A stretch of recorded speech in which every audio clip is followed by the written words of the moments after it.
A lo largo del siglo XX podemos constatar la proporcionalidad y nacimiento de diversos movimientos importantes para la riqueza literaria que poseemos actualmente. En el primer periodo constatado a lo largo de este lapso de tiempo, comprendido entre 1900 y 1909, podemos traslucir el inicio del llamado periodo eduardiano, caracterizado por la división entre la alta literatura y la literatura popular, que influiría en la crítica del siglo entero, principalmente en las novelas.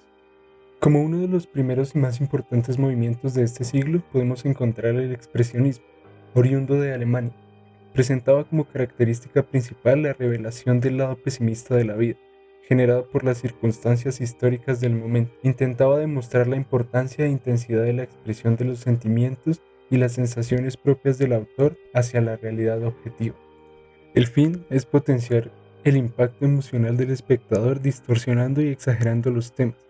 Representan las emociones sin preocuparse de la realidad externa, sino de la naturaleza interna y las impresiones que despierta en el observador.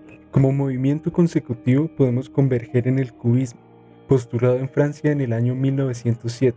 Su característica principal constataba una estructura de realidades simultáneas. En este sentido, el estilo tuvo como inspiración el movimiento cubista de las artes visuales encabezado por Picasso.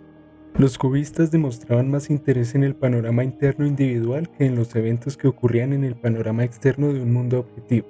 Esto con el fin de demostrar la multidimensionalidad, la capacidad de mostrar cómo las realidades narrativas cambian a través de las perspectivas subjetivas de cada personaje. A partir de esto podemos dar por terminado la hipotética primera década del siglo XX e iniciaríamos con una época marcada por un importante acontecimiento, la Primera Guerra Mundial. Condiciona la literatura a temáticas como la condición humana, la muerte, el destino europeo y la decadencia de la ética.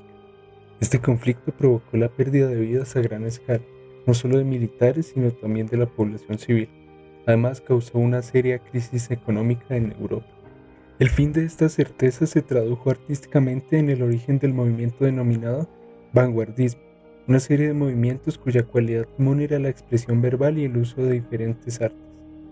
La libertad absoluta, lo inmediato, la contradicción y la espontaneidad del dadaísmo buscaban derrocar las leyes de la lógica, el pensamiento inmóvil, los conceptos abstractos, lo universal y la eternidad de los principios. Una de las obras más relevantes y más conocidas de este movimiento es La Metamorfosis, escrita por Franz Kafka. Luego de la culminación de la Guerra Mundial y el fin de la segunda década, nos encontramos con una época denominada como los felices años 20, que conceden la notoriedad a la tercera década del siglo. Esta época está marcada por el deseo de olvidar los horrores de la guerra. Por esto el arte trata de recuperar el optimismo huyendo de la realidad, fijándose solo en los detalles y no en el marco histórico. Surge con fuerza el surrealismo, recogiendo los hallazgos del psicoanálisis como punto de partida para explorar el mundo de los sueños y de las asociaciones de imágenes. El surrealismo se atribuye a Francia en 1920. Su principal característica es la exploración de lo irracional y lo sensorial.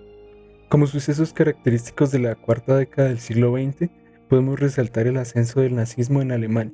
Esto marca un desarrollo de una literatura escudriñada en la exaltación nacional, fuertemente política e influida por los autores fascistas italianos. Se retoman ciertas características del movimiento romanticista y convive con una exaltación del glorioso futuro imperial. Como quinta y última década de la primera mitad del siglo XX, nos ubicamos en un punto de inflexión, tanto por los combates y sus consecuencias como por el Holocausto, uno de los grandes temas de la segunda mitad del siglo. El libro Diario de Ana Frank puede ser visto como uno de los libros inaugurales de esta tendencia.